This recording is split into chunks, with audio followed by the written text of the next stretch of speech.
continuing today from the Isle of Patmos, which is where John received the revelation of Jesus Christ and how everything was going to pan out in the end. Jesus starts with the announcement of who he is and that he's there, and John describes it in all its grandeur. But then he says, now get ready because I'm going to dictate 7 letters to you that are to the angels or the pastors of the churches in Asia Minor. These were 7 major churches that had been established in the expansion of the gospel beyond Jerusalem to the Gentiles. And here we were some 60 or 70 years later, and things are sensing that there is this expansion, but at the same time, there is this sense of missing the fervor of the beginning, which happens in anybody, anything, anywhere, anytime. And so here is Jesus coming to give messages to these churches and to say, hey, this is what I'm noticing, and this is how you correct it. So I'm going to read from the 2nd chapter of the book of Revelation, the revelation of Jesus Christ, beginning now.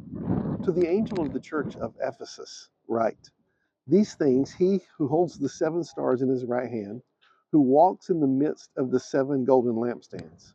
I know your works, your labor, your patience, and that you cannot bear with those who are evil.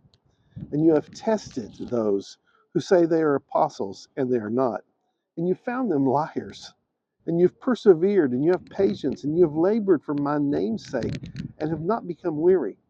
Nevertheless, I have this against you, that you have left your first love. Therefore, because of that, remember from where you have fallen. Repent and do the first works, or else I'll come to you quickly and remove your lampstand from its place, unless you repent. But this you have, that you hate the deeds of the Nicolaitans, which I also hate. He who has an ear, let him hear what the Spirit says to the churches. To him who overcomes, I will give to eat from the tree of life, which is in the midst of the paradise of God. That letter is saying to the Ephesians that, hey, listen, you're doing great. But unless love is your motivation, unless everything is led by love, then you're missing the point.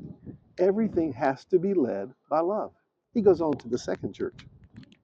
To the angel of the church in Smyrna write, these things says the first and the last, who was dead and came to life. This is Jesus speaking.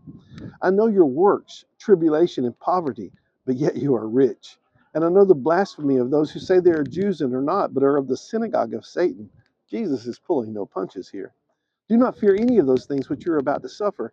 Indeed, the devil is about to throw some of you into prison that you may be tested, and you have tribulation 10 days. Be faithful unto death, and I will give you the crown of life.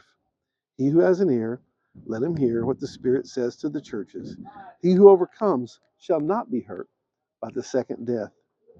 To the angel of the church in Pergamos, write this. These things who has the sharp two-edged sword, these things says he who has the sharp two-edged sword, I know your works and where you dwell, where Satan's throne is, and you hold fast to my name, and did not deny my faith, even in the days which Antipas was my faithful martyr, who was killed among you where Satan dwells. I have a few things against you.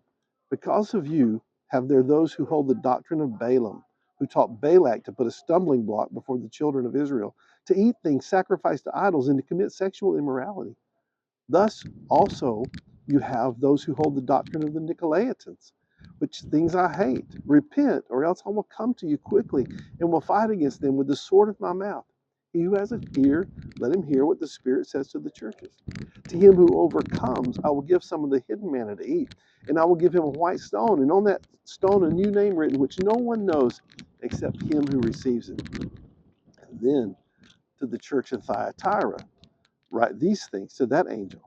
These things says the Son of God, who has eyes like a flame of fire and his feet like fine brass.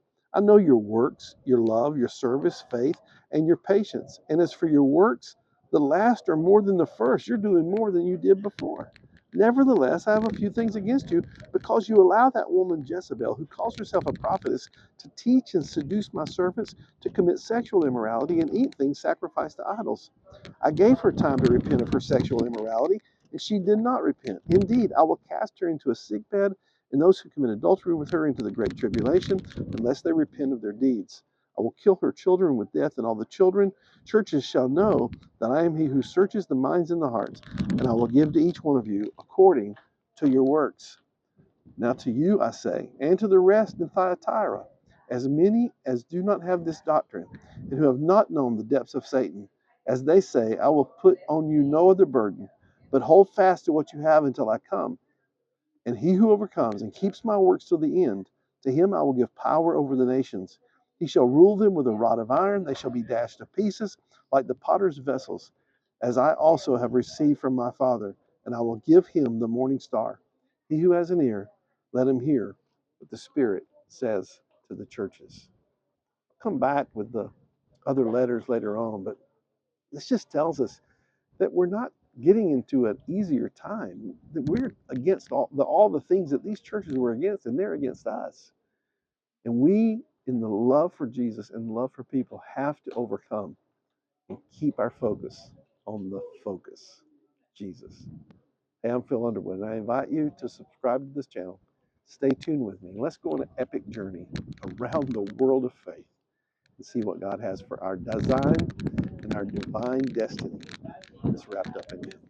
See you next time. Bye-bye.